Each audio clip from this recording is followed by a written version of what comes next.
Imagine living in a house made entirely of glass. Every movement you make is visible. Every emotion you feel is on display. There are no walls. There are no secrets. Society tells you this is a virtue. They call it transparency. They call it being an open book. But they fail to warn you about the danger. When everyone can see what you possess, they also know exactly which doors are unlocked. When you are an open book, anyone can write their own narrative on your pages, or worse, they can tear them out completely. Think about the last time you felt betrayed. Was it because you were too secretive? Or was it because you gave the wrong person the map to your mind? You revealed your fears, and they used them as weapons. You showed your desires, and they used them as leverage. This is the brutal truth about the modern world. The more readable you are, the more controllable you become. If you are tired of being a pawn in someone else's game, if you are exhausted from feeling exposed and vulnerable, it is time to close the curtains. It is time to stop being a glass house and start becoming a fortress. Today, we are not teaching you how to be evil. We are teaching you how to be impenetrable. We are going to install a new operating system for your mind based on 7 psychological laws of defense. By the end of this audio, you will no longer be a target. You will be an abyss. And when people look into you, they will see only what you allow them to see. The first layer of defense is strategic silence. Most people are terrified of silence.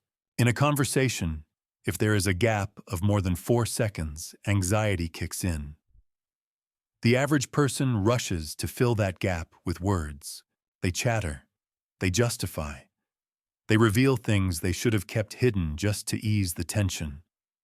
You must do the opposite. You must become comfortable in the quiet. The person who speaks the most in a room is rarely the one holding the power. The person listening and observing is the one gathering ammunition. Master the art of the pregnant pause. When someone asks you a probing question or tries to pressure you, do not answer immediately. Look at them. Count to 3 in your head. 1, 2, 3. Then speak. That silence is not empty space. It is a mirror reflecting their own insecurity back at them. Often you will find that during those 3 seconds, they will start talking again to fill the void. They might lower their demands or reveal a lie, all because you simply refused to speak too soon. I used to be the person who always rushed to explain. If someone misunderstood me, I would write paragraphs to clarify my position. I thought I was being helpful.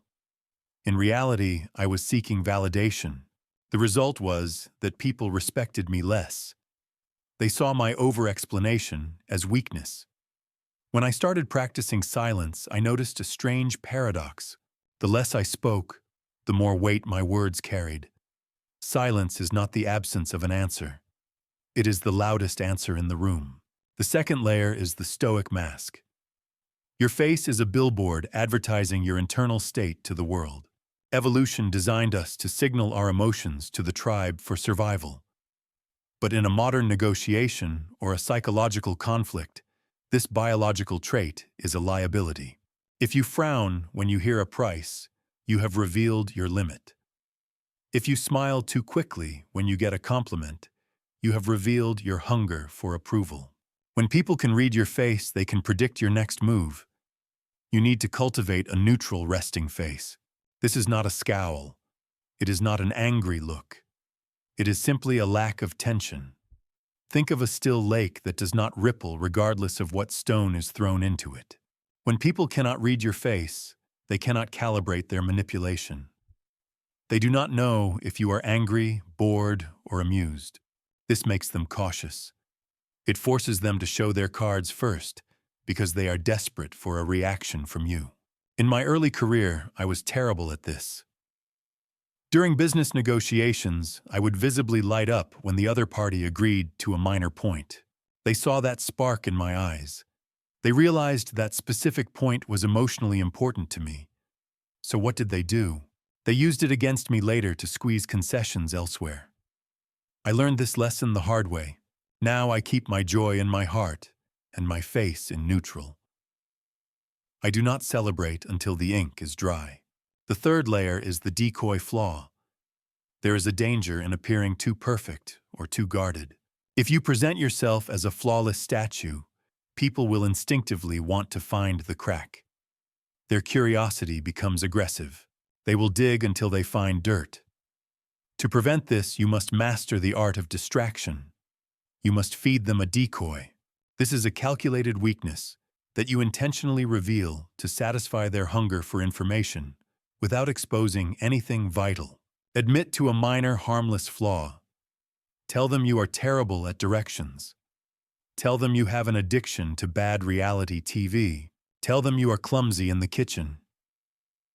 When you reveal this small imperfection, three things happen. First, they feel relatable to you. Second, they feel slightly superior, which disarms their envy. And third, they stop digging. They believe they have seen behind the curtain. They do not realize that you have simply painted a fake door on a solid wall. I realized this when I tried to project an image of absolute competence. I thought it commanded respect, but instead it created distance and suspicion. People were waiting for me to fail. So I changed my strategy. I started openly joking about how disorganized my handwriting was. I let them see me struggle with simple technology. The tension in the room vanished. They focused on my funny little flaws and completely ignored the ambitious strategies I was building in the background. The decoy worked. The fourth layer is information asymmetry. In any interaction, information is the currency of power. Most people operate on a fair trade basis. You tell me a secret, and I tell you a secret. You must break this habit. Your goal is to establish an asymmetry where you know everything about them, and they know almost nothing about you. The person asking the questions is the one steering the ship. The person answering is merely the passenger. The tactic here is deflection. When someone asks you a personal question, do not feel obligated to answer directly. Instead, answer with a question. If they ask how much money you make, you can smile and ask them if they are worried about the current economic market. Shift the spotlight back onto them. People love talking about themselves. If you give them the opening, they will eagerly take the stage, leaving you in the shadows to observe and analyze. I used to mistake conversation for connection. I would leave social gatherings feeling drained because I had poured my entire life story out to strangers. I would wake up the next day with a vulnerability hangover, regretting how much I shared. Now I play a different game. I view myself as a detective.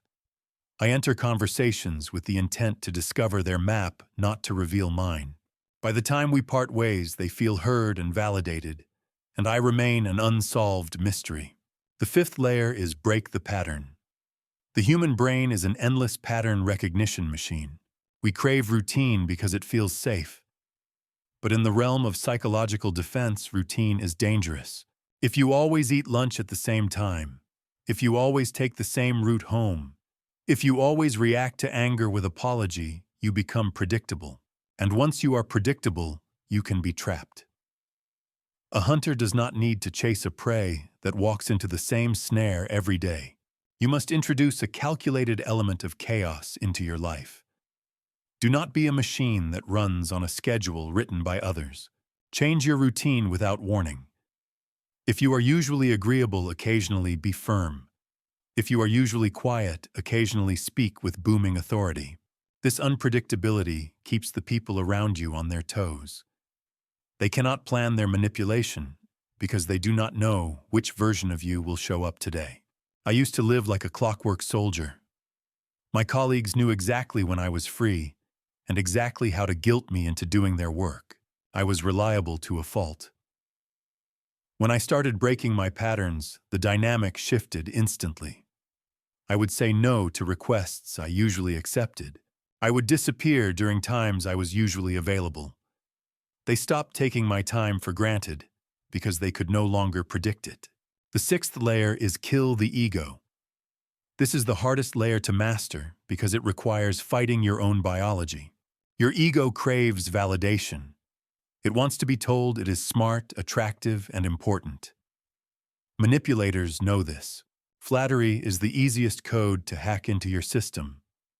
When someone praises you, your walls come down. You want to please them to keep the praise coming.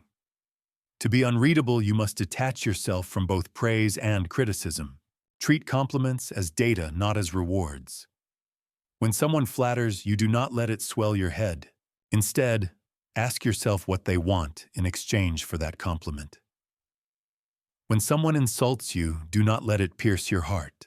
View it as information about their emotional state, not a verdict on your worth. When your ego is dead, you cannot be triggered. I almost destroyed my career once because of my ego. A potential partner showered me with compliments, calling me a visionary and a genius. I was so intoxicated by his words that I ignored the red flags in the contract. I almost signed away my rights just to keep his admiration. I caught myself at the last second. Now when someone compliments me too aggressively, my internal alarm goes off. The seventh and final layer is the power of absence. We live in an economy of attention. The basic law of economics states that the more scarce a resource is, the more valuable it becomes. If you are always available, if you answer every text within seconds, if you show up to every event, you are flooding the market with your presence. You are lowering your own value. To command respect, you must be willing to withdraw. You must be comfortable with walking away. You must be comfortable with the word no. Do not be afraid that people will forget you if you are not there. Fear the opposite. Fear that they will grow tired of you because you are always there. When you withdraw, you create a vacuum. People naturally want to fill that vacuum. They wonder what you are doing. They wonder why you are not seeking their approval. Your absence speaks louder than your presence ever could. I used to suffer from a fear of missing out. I said yes to everything because I wanted to be included. I wanted to be liked. But I found that I was merely tolerated, not valued. When I started prioritizing my own time and declining invitations, something shifted. The times I did show up, people listened. They stopped interrupting me. My presence became a privilege, not a guarantee. By being willing to leave, I secured my place. To become unreadable is not to become cold or heartless. It is simply an act of self-preservation. You are not building these walls to keep the good people out. You are building them to ensure that whoever walks in enters through a door that you control. You are reclaiming the sovereignty of your own mind. Do not try to apply all 7 layers tomorrow. You will fail. Pick just one. Maybe tomorrow you will practice the 3-second silence. Maybe you will practice the neutral face during a difficult conversation. Start small. Watch how the energy in the room shifts. Watch how people lean in. Watch how they treat you with a newfound caution and respect. The world is full of open books begging to be read. Be the puzzle that they cannot solve. Be the void that stares back. If you found value in this analysis, do not just consume it. Apply it. And if you want to learn how to see through the masks of others when they are trying to hide from you, then you are ready for the next lesson. Welcome to the minority.